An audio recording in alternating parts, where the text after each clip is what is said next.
प्रथम राजावली 18 पर्व मु पढ़ी दूची। अनेक दिन उतारे तृतीय वर्ष रे एलियों निकट सदाप्रभुंकर वाक्य उपस्थित हैला, जथा तुम्हें जे आहब को देखा दियो तो आमे भूमि को वृष्टि पठाइबा। एलियो आहब को देखा दबा पाई गमन कले। से समय रे समरिया रे प्रबल दुर्भिक्ष होइतिला।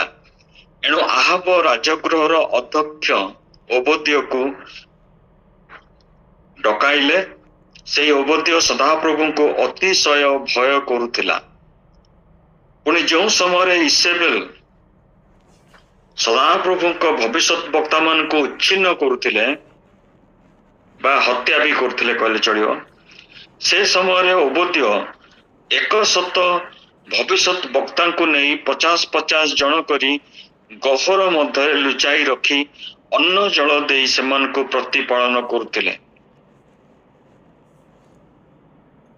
50-50 तमाने दीटा केव बा गुंफारे से सेमान को रखी करी प्रतिदिन सेमान को खाइबा को दौथिले। अन्न जल इंग्राजी लिखा है ब्रेड एंड वाटर। से जा हो से जेहेतु थिले राजगृहर अध्यक्ष, प्रभु तांको सुजोग दौथिले बा से तांको पाखरे से थिला अधिकार जे से राजगृहर खाद्य आनी करी से भविष्यत वक्ता मान को से दौथिले। केते दिन देइचंती 3 वर्ष। आओ पुणी आहब ओबद्य को कहले, देश मध्य दे सबु जल निर्झर सबु नदी निकट को जाओ। हेई पारे आमनकर अश्व खच्चर मान को बंचाई रखिया पई तृण पाई परिबा, ताहाले पशु मान को हराइबा नाही। तो सेमाने सबआडे जीवा पाई अपना मान को मध्य देश विभाग कले। आहब आपे एक आड़े गले, ओबद्य आपे अन्य आड़े गला। ओबद्य पथरे जाऊ जाऊ एलियो ताहाको भेटिले। आको टिके मन देई पदटा सुनतु।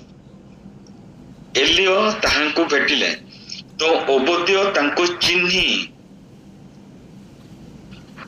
मुह माड़ी पड़ी कहिला, आपण कौन मो प्रभु एलियो? तार मध्यरे एपर्यंत दृढ़ता नथिला जे ए लोकटी एलियो बोलिका। किंतु देखंतु दुईटी प्रभुंकर दास। एलियो हेले गोटे प्रभुंकर दास,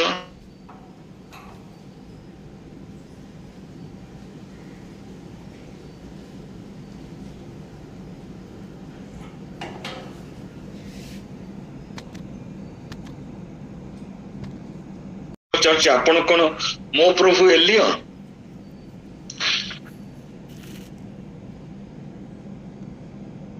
तुम्हें एठारु जाई पूर्व दिग को फेरी जर्दन सम्मुखस्थ करात नदी निकट आपना को लुचाओ। प्रभुंकर वाक्य अनुसार बा प्रभुंकर आदेश अनुसार से जाई कि निज को लुचेइले कि एलियो। ए 3 वर्ष परे प्रभु ताको कहले पुणी आहब पाखକୁ जाओ। ओबद्य इसेबेल आ आहबर लिखा तो है इसेबेल उच्छिन्न करुला। तांकुठो रक्षा पाइया पाई 100 जन प्रभुंकर भाववादी को से गुंफारे रखिकी अन्न जल दौतला। 2 जनकर मिनिस्ट्री अलग अलग आ 2 जन किंतु 2 जन जाक प्रभुंकर सेवक। सेवा कार्य भिन्न किंतु सन प्रभु को सेवा करथिले। एलियों सेवा कार्य होची भाववादी रो कार्य। प्रभु तांको जहा कहथिले से अनुसार से करथिले आ से निर्भय रे जाईकरी एलियों को पाखरे पहुंची जाउ आहबों को पाखरे पहुंची जाउथिले। ओबद्य से होचंती प्रभु भयकारी आ प्रभुंकर भाववादी मानकर सुरक्षा पाइका से चिंता करके तांको लुचेकी रखिछंती। एलियो लुचिकी रहउथिले, ओबद्य तांकर ईश्वरकर भाववादी मान को लुचेकी रखुथिले। सेवा कार्य भिन्न भिन्न। କିନ୍ତୁ ଦି ଜଣଙ୍କ ଉପରେ ପ୍ରଭୁଙ୍କର ଆନଏଣ୍ଟିଂ ଅଛି। ଦେଖନ୍ତୁ ତାପରେ 8 ପଦରେ ଏଲିୟ କହିଲେ ମୁଁ ଏଠାରେ ଅଛି। 9 ପଦଟା ଶୁଣନ୍ତୁ, କେତେ ଇଣ୍ଟରେଷ୍ଟିଂ। ପୁଣି ସେ କହିଲା, ମୁଁ କି ବିଷୟରେ ପାପ କଲି ଯେ ଆପଣ ଦାସ ମତେ ବଧ କରିବା ପାଇଁ ଆହାବଙ୍କ ହସ୍ତରେ ସମର୍ପଣ କରିବେ? ଦେଖନ୍ତୁ ଓବଦ୍ୟାର ଯୋଉ ଷ୍ଟେଟମେଣ୍ଟଟାକୁ ସେ ଖାଲି ଶୁଣନ୍ତୁ। ମୁଁ କଣ ପାପ କଲି?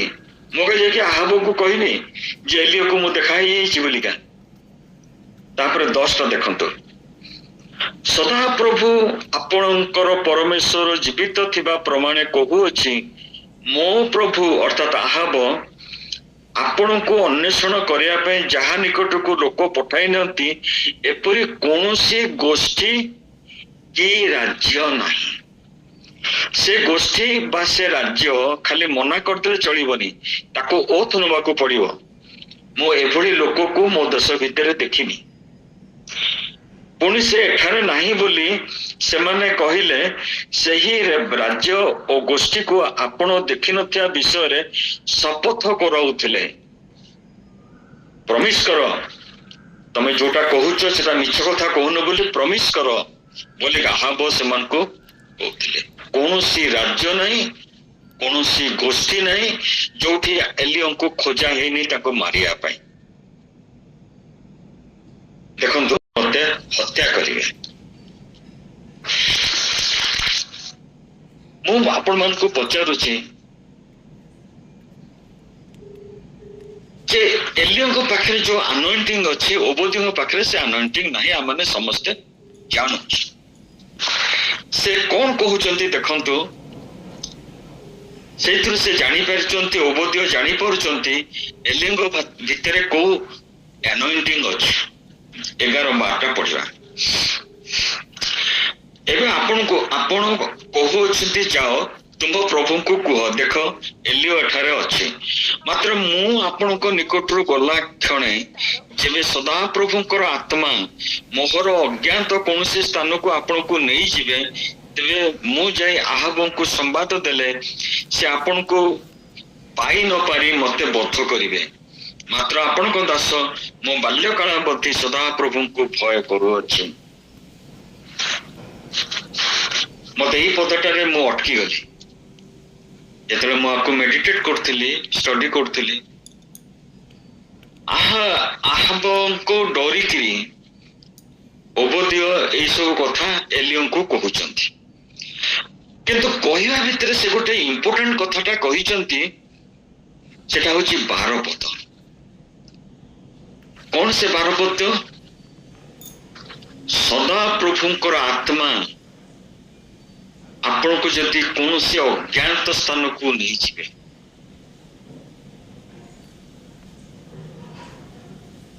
ଆମେ ସମସ୍ତେ ପ୍ରଭୁଙ୍କର ସେବା କାର୍ଯ୍ୟରେ ନିଜ ନିଜକୁ ସେବା ପାଇଁକା ଆମକୁ ପ୍ରଭୁ ଆହ୍ୱାନ କରିଛନ୍ତି, ଆଉ ସେବା କାର୍ଯ୍ୟ ମଧ୍ୟ ଆମେ ସମସ୍ତେ କରୁଛୁ। କିନ୍ତୁ ଆନଏଣ୍ଟିଂ ଭିନ୍ନ ଭିନ୍ନ। କେବେ ଓବେଦ ଜାଣିଲେ, କେମିତି ଜାଣିଲେ ଯେ ପ୍ରଭୁଙ୍କର ଆତ୍ମା ଏଲିୟଙ୍କୁ ଭିନ୍ନ ଭିନ୍ନ ସ୍ଥାନକୁ ନେଇଯାଆନ୍ତି ବୋଲି ମୁଁ ଜାଣିନି। ଏଠି ବାକ୍ୟରେ କୌଣସି ଜାଗାରେ ଲେଖା ହେଇନି। କିନ୍ତୁ ଓବଦ୍ୟାଙ୍କ ପାଖରେ ଯୋଉ ଆନଏଣ୍ଟିଂ ଅଛି, ସେଥିରୁ ସେ ଜାଣୁଛନ୍ତି ଗୋଟେ ମହା ବିକ୍ରମଶାଳୀ ଲୋକ, ପରାକ୍ରମଶାଳୀ ଲୋକ, ଯାହାଙ୍କ ପାଖରେ ସଦାପ୍ରଭୁଙ୍କର ଗୋଟେ ପାୱାରଫୁଲ ଆତ୍ମା ଅଛି। ସେ ବିନା ରଥରେ, ବିନା ସାହାଯ୍ୟରେ ସେ ଭିନ୍ନ ଭିନ୍ନ ସ୍ଥାନକୁ ତାକୁ ସେ ସ୍ଥାନାନ୍ତରିତ କରିପାରିବେ। ପ୍ରିୟ ଭାଇ ଭଉଣୀ ମାନେ, ମୁଁ ଆପଣ ମାନଙ୍କୁ ଏଇଟା ରଖିବାକୁ ଚାହୁଁଛି। ଆମେ ସମସ୍ତେ ସେବା କାର୍ଯ୍ୟ କରୁଛୁ, କିନ୍ତୁ କେତେ ପାୱାରଫୁଲ,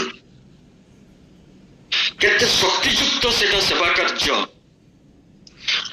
ଗୋଟେ ପ୍ରଭୁଙ୍କର ସେବକ ସେ ଆଉ ଗୋଟେ ସେବକଙ୍କ ବିଷୟରେ ସେ ଜାଣିପାରୁଛି। ଯିଏ ଲୋକ ସାଧାରଣ ଲୋକ ନୁହେଁ, ଯେହେତୁ ସେ ପରମେଶ୍ୱରଙ୍କୁ ଭୟ କରୁଛି, ପରମେଶ୍ୱରଙ୍କର ଆତ୍ମା ତା ମଧ୍ୟରେ ଅଧିଷ୍ଠିତ ଅଛନ୍ତି। ସେ ଆଉ ଗୋଟେ ସେବକର ଭିତରେ କୋଉ ଆତ୍ମା ଅଛି ତାହା ସେ ଜାଣିପାରୁଛି। ପେରେସ୍ ଦେଖନ୍ତୁ ଆଉ ଟିକେ ତଳକୁ ଗଲେ ଏଲିହୁଙ୍କର ଆହାବଙ୍କ ସାଙ୍ଗରେ ଦେଖା ହଉଛି। ଆହାବ ତାଙ୍କ ସାଙ୍ଗରେ କେମିତି କଥାବାର୍ତ୍ତା କରୁଛନ୍ତି, କାରଣ ଆହାବଙ୍କ ପାଖରେ ସେ ଆତ୍ମା ନାହିଁ। ବର୍ତ୍ତମାନ ସେ ଦେବ ପୂଜକ ସାଜି ଯାଇଛନ୍ତି, ପ୍ରଭୁଙ୍କର ଆତ୍ମା ତାଙ୍କ ମଧ୍ୟରେ କୌଣସି ଭାବରେ ନାହିଁ। ସେ କହୁଛନ୍ତି ଇସ୍ରାଏଲର ତୁମେ ଦୁଃଖଦାୟକ। 18 ପଦ, 17 ପଦ, ହେ ଇସ୍ରାଏଲର ଦୁଃଖଦାୟକ। ଓବଦ୍ୟ କହୁଛନ୍ତି ଆପଣ ଗୋଟେ ସାଧାରଣ ଲୋକ ନୁହନ୍ତି। ଆପଣଙ୍କ ପାଖରେ ଯୋଉ ଆତ୍ମା ଅଛି, ଲେଖା ଅଛି 12 ପଦରେ, ସଦାପ୍ରଭୁଙ୍କର ଯୋଉ ଆତ୍ମା ଅଛି, ଦରକାର ପଡିଲେ ଆପଣଙ୍କୁ ସେ ଉଠେଇ ନେଇ ପଳେଇବେ। ଦେଖନ୍ତୁ ଡିସର୍ନିଂ ସ୍ପିରିଟ ର କାର୍ଯ୍ୟ। ଯେହେତୁ ଆହାବଙ୍କ ପାଖରେ କୌଣସି ପ୍ରଭୁଙ୍କର ଆତ୍ମା ବାସ କରୁନି ବା ସେ ପ୍ରଭୁଙ୍କ ସେବା କରୁନାହାନ୍ତି, ସେ ଏଲିହୁଙ୍କୁ ଜାଣିପାରୁନାହାନ୍ତି, ତାଙ୍କର ମହତ୍ଵ କଣ ଜାଣିପାରୁନାହାନ୍ତି। ଆମେ ପ୍ରତ୍ୟେକ ବୁଝିବା ଦରକାର। ରୋମୀ 12 ପର୍ବରେ ଲେଖା ହେଇଛି ବିଶ୍ୱାସର ପରିମାଣ ସମସ୍ତଙ୍କର ଭିନ୍ନ ଭିନ୍ନ।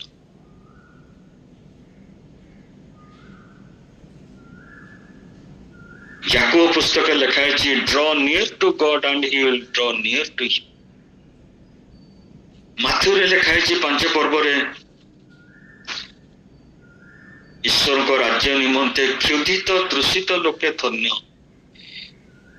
କ୍ଷୁଧିତ ମାନେ କଣ?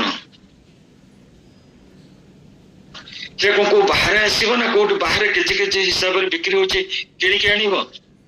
ଇଟ୍ କମ୍ସ ଫ୍ରମ୍ ଇନସାଇଡ୍। ମତେ ଭୋକ ହଉଛି, ସେଟା ମୁଁ ବାହାରୁ କୋଉଠୁ ଆଣୁନି। ମୋର ଯେତେବେଳେ ହାଇଡ୍ରୋକ୍ଲୋରିକ ଏସିଡ ଟା ବେଶୀ ଜମା ହଉଛି ମୋ ଷ୍ଟମାକରେ, ମତେ ଭୋକ ଲାଗୁଛି, ସେତେବେଳକୁ ବ୍ରେନ୍ ମତେ ଆଦେଶ ଦଉଛି କିଛି ଖାଦ୍ୟ ଗ୍ରହଣ କର, ତତେ ଏଇ ସମୟଟା ଆସିଗଲା, ଏସିଡ ବହୁତ ଡିପୋଜିଟ ହେଇଗଲାଣି, ଟେକ୍ ସମ୍ ଫୁଡ। କ୍ଷୁଧାଟା ଆମ ଭିତରୁ ଆସିବା ଦରକାର। କଣ ପାଇଁ କ୍ଷୁଧା? ମୁଁ ଯୋଉ ଖାଦ୍ୟ ଖାଇନି ସେ ଖାଦ୍ୟ ପାଇଁକା ମୋର କ୍ଷୁଧା ଆସିବନି। ମୁଁ ଯୋଉ ଖାଦ୍ୟ ଖାଇଛି, ଯୋଉଟା ପାଇଁ ମୋର କ୍ରେଭିଂ ଅଛି, ମୋର ଲାଳସା ଅଛି, ସେଇଟା ପାଇଁ ମୋର କ୍ଷୁଧା ଆସିବ। ଯେ ସାନ ବେଳୁ ମାଂସ ତରକାରୀ ଖାଇନି, ସେ ମାଂସ ତରକାରୀର ବାସନାରେ କଣ ତାକୁ କ୍ଷୁଧା ଲାଗିବ? କିଛି ଲାଗିବନି, ସେ ତ କେବେ ଜୀବନ ଚାଖି ହିଁ ନାହିଁ। କିନ୍ତୁ ଆମେ ଯୋଉମାନେ ମାଂସ ତରକାରୀ ଖାଇଛୁ, ସେ ମାଂସ ତରକାରୀ ବାସନା ରବିବାର ଦିନ ଖ୍ରୀଷ୍ଟିଆନ ଗାଁ ସାହି ଭିତରେ ଦେଇକି ଆସିଲା ବେଳେ, କଟକର କଥା କହୁଛି, ସମସ୍ତଙ୍କ ଘରୁ ସେ ବାସନାଟା ଆସୁଥିବ, ଭୋକ ଆସେ, କ୍ଷୁଧା ଆସେ, ଆପିଟାଇଟଟା ରେଡି ହେଇଯାଏ ଖାଦ୍ୟକୁ ଇନଟେକ୍ କରିବା ପାଇଁ। ଏକ୍ସାକ୍ଟ ସେରକମ ପ୍ରଭୁଙ୍କର ବାକ୍ୟ ପ୍ରତି ଯାହାର ଆପିଟାଇଟ ନାହିଁ, ତାର କ୍ଷୁଧା କୋଉଠୁ ଆସିବ? ତୃଷିତ କ୍ଷୁଧିତ ଲୋକ ଧନ୍ୟ। ହ୍ୱାଟ ଇଜ ଦ୍ୟାଟ ତୃଷିତ, ହ୍ୱାଟ ଇଜ ଦ୍ୟାଟ କ୍ଷୁଧିତ? ଯୋଉ ଜିନିଷକୁ ଆମେ ଚାଖିଛୁ ତା ପାଇଁ କ୍ଷୁଧା ଆସେ, ଯୋଉ ଜିନିଷକୁ ଆମେ ଘୃଣା କରୁ ତା ପାଇଁ କ୍ଷୁଧା ଆସେନି। ଲଙ୍ଗିଂ ଫର Christ, longing for his presence comes inside us, ଆମ ଭିତରୁ ଆସେ। ତାକୁ ଇନଷ୍ଟଲ ପ୍ରଭୁ ହିଁ କରିଥାନ୍ତି ଯେ ଆମ ଭିତରେ ସେଇ କ୍ଷୁଧା ଅଛି।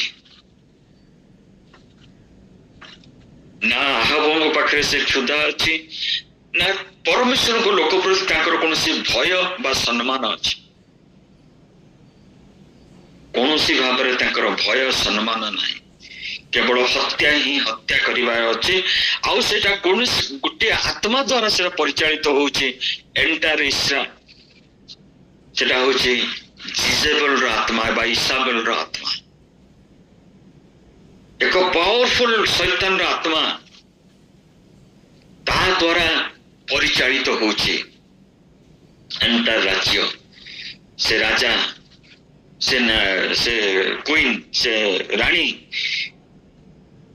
ଜିଜେବେଲର ଆତ୍ମା ଦ୍ଵାରା ପରିଚାଳିତ ହଉଛନ୍ତି। ଦେଖନ୍ତୁ ଆମେ ଯିବା ପ୍ରକାଶିତ ବାକ୍ୟକୁ, ସେଠି ଏଇ ଜିଜେବେଲର ଆତ୍ମା ଉପରେ ଅଧିକ କୁହାଯାଇଛି, ତାକୁ ମୁଁ ଟିକେ ପଢି ଦଉଛି।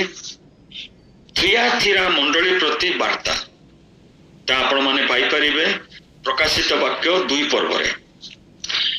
ଏବଂ ସେଠି ଲେଖା ହଉଛି 20 ପଦରେ, ତଥାପି ତୁମ ବିରୁଦ୍ଧରେ ଆମର ଏହି କଥା ଅଛି, ଜେଜେବେଲ ନାମୀ ଯେଉଁ ନାରୀ ଆପଣାକୁ ଭାବବାଦିନୀ ବୋଲି କହି ମୋର ଦାସମାନଙ୍କୁ ଅନ୍ୟ କଥା ସେ କହୁନାହାନ୍ତି, ମୋର ଦାସମାନଙ୍କୁ ବେଶ୍ୟାଗମନ ଦେବପ୍ରସାଦ ଭୋଜନ କରିବାକୁ ଶିକ୍ଷା ଦେଇ ଭୁଲାଉଅଛି, ତୁମ୍ଭେ ତାହାର ଦୁଷ୍କର୍ମ ସହ୍ୟ କରୁଅଛ। କେମିତି ଆହାବଙ୍କୁ ପ୍ରତି ବାକ୍ୟଟା ପୁରା କରେକ୍ଟ ବାକ୍ୟ। ଏ ରାଜା, ତୁମେ ନିଜେ ଇସ୍ରାଏଲିଆ ଲୋକ, କିନ୍ତୁ ଆଜି ସେଇ ଜେଜେବେଲର ଆତ୍ମା ଦ୍ୱାରା ତୁମେ ପରିଚାଳିତ ହେଇକିରି ବେଶ୍ୟାଗମନ, ଏଟାକୁ ଓଡିଆରେ ବେଶ୍ୟାଗମନ ଅଛି କିନ୍ତୁ ଇଂରାଜୀରେ ଅଛି ଇମୋରାଲିଟି। ଇମୋରାଲିଟିକୁ ଆମେ ପାପ ବୋଲିକା ଭାବୁନୁ, ଏଇଥିପାଇଁକା ଆଜିର ଯୋଉ ସଂସାର, ଆଜିର ଯୋଉ ଦୁନିଆ, ସେ କହୁଛି you are not accountable for your sin.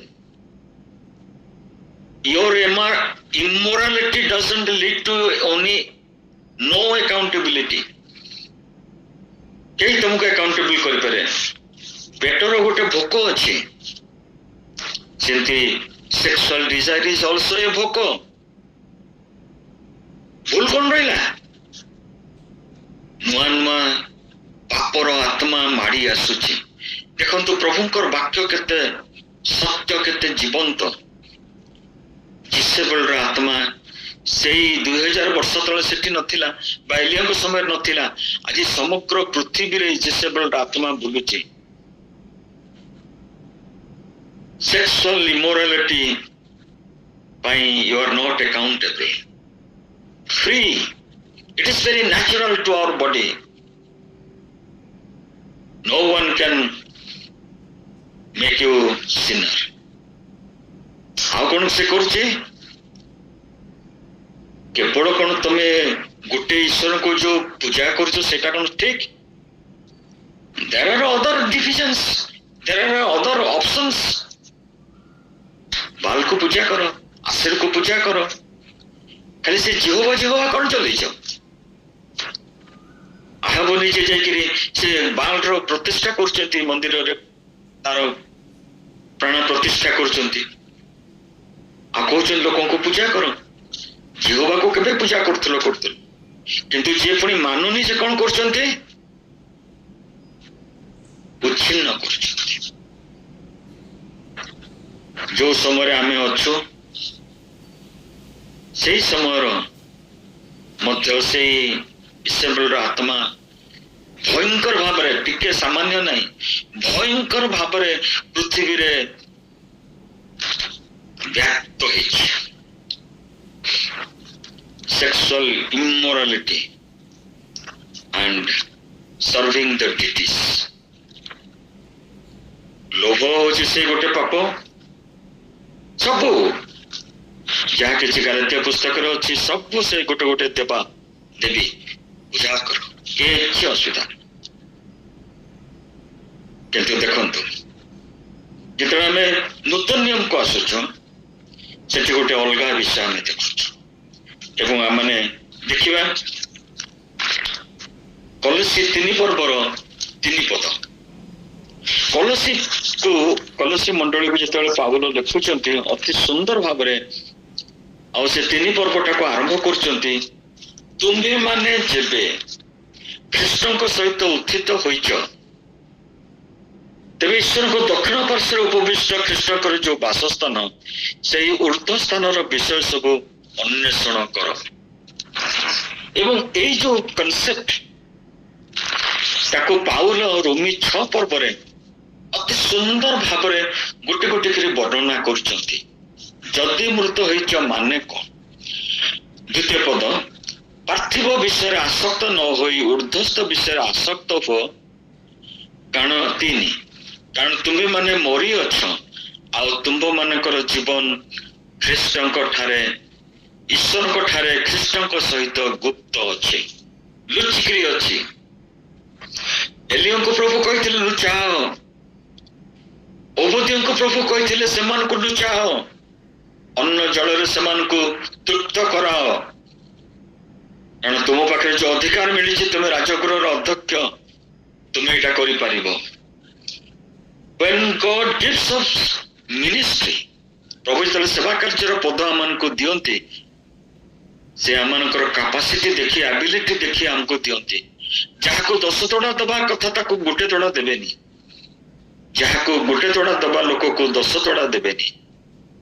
ସେ ଆମମାନଙ୍କର ଆବିଲିଟି ଅନୁସାରେ ଆମକୁ ସେବା କାର୍ଯ୍ୟ ଦେବେ। ଓବଦ୍ୟଙ୍କୁ ଦେଇଥିଲେ 100 ଲୋକର କଥା ବୁଝିବା ପାଇଁ, ଏଲିୟଙ୍କୁ ଦିଆହେଇଥିଲା ପ୍ରଭୁଙ୍କର ବାକ୍ୟକୁ ସମଗ୍ର ଇସ୍ରାଏଲ ରାଜ୍ୟ ପାଇଁ। ଆଉ ଦେଖନ୍ତୁ, ଯେତେବେଳେ ନୂତନ ନିୟମକୁ ଆସିଛୁ, ତୁମମାନଙ୍କର ଜୀବନ ଖ୍ରୀଷ୍ଟଙ୍କ ଠାରେ, ଈଶ୍ୱରଙ୍କ ଠାରେ, ଖ୍ରୀଷ୍ଟଙ୍କ ସହିତ ଗୁପ୍ତ ଅଛି। ପାଉଲ ଯେତେବେଳେ ରୋମୀ ମଣ୍ଡଳୀକୁ ଲେଖୁଛନ୍ତି 6 ପର୍ବରେ, ସେ ଅତି ସୁନ୍ଦର ଭାବରେ ସିଷ୍ଟମାଟିକାଲି ପାପ ପ୍ରତି ମୃତ, ଈଶ୍ୱର ପ୍ରତି ସଜୀବ, ସେଟା ଶୀର୍ଷକ ଅଛି 6 ପର୍ବ, ଯେ ବୁଝେଇ ଯାଉଛନ୍ତି। ତେବେ ଆମମାନେ କଣ କରିବା? ଅନୁଗ୍ରହ ଯେପରି ପ୍ରଚୁର ହୁଏ, ଏଥିପାଇଁ କି ପାପରେ ରହିବା, ତାହା କେବେ ହିଁ ନ ହଉ। ପାପ ପ୍ରତି ମୃତ ଯେ ଆମମାନେ ସେଥିରେ କିପରି ଆଉ ଜୀବନ କାଟିବା?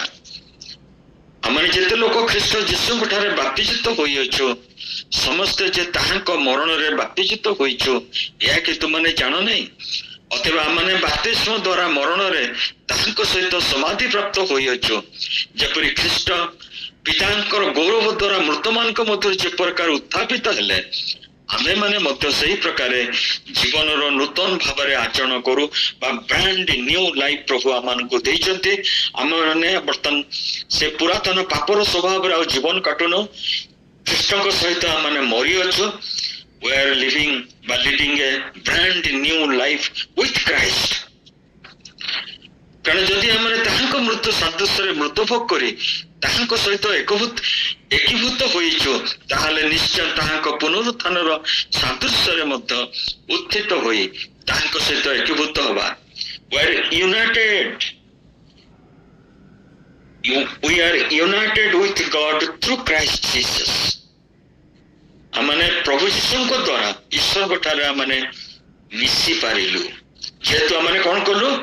ଆମର ପାପ ସ୍ୱଭାବ ଅନୁସାରେ ଆମେ ମୃତ୍ୟୁ ଭୋଗ କରିକିରି ପୁନରୁତ୍ଥିତ ହେଲୁ। 6 ଯେପରି ଆମମାନେ ଆଉ ପାପର ଦାସତ୍ୱରେ ନ ରହୁ, ସେଥିପାଇଁ ପାପର ଶରୀର ବିନଷ୍ଟ ହେବା ନିମନ୍ତେ ଆମମାନଙ୍କର ପୁରାତନ ସ୍ୱଭାବ ଯେ ତାହାଙ୍କ ସହିତ କ୍ରୁଶରେ ହତ ହୋଇଅଛି। 7 ଏହା ତ ଆମମାନେ ଜାଣୁ, କାରଣ ଯିଏ ମରିଅଛି ସେ ପାପରୁ ମୁକ୍ତ ହୋଇଅଛି। 8 କିନ୍ତୁ ଆମମାନେ ଯଦି ଖ୍ରୀଷ୍ଟଙ୍କ ସହିତ ମରିଅଛୁ, ତାହେଲେ ଆମମାନେ ଯେ ତାହାଙ୍କ ସହିତ ମଧ୍ୟ ବଞ୍ଚିବା, ଏହା ଆମମାନେ ବିଶ୍ୱାସ କରୁ। ଏଇଥିପାଇଁ ଆମମାନେ ବିଶ୍ୱାସ କରୁ, କଲୋସୀ 3:3 ଈଶ୍ୱରଙ୍କ ଠାରେ ଖ୍ରୀଷ୍ଟ ଯୀଶୁଙ୍କ ମଧ୍ୟରେ ଆମମାନଙ୍କର ଜୀବନ ଗୁପ୍ତ ଅଛି। ଆମମାନଙ୍କୁ ମଧ୍ୟ ପ୍ରଭୁ ଲୁଚେଇକି ରଖିଛନ୍ତି।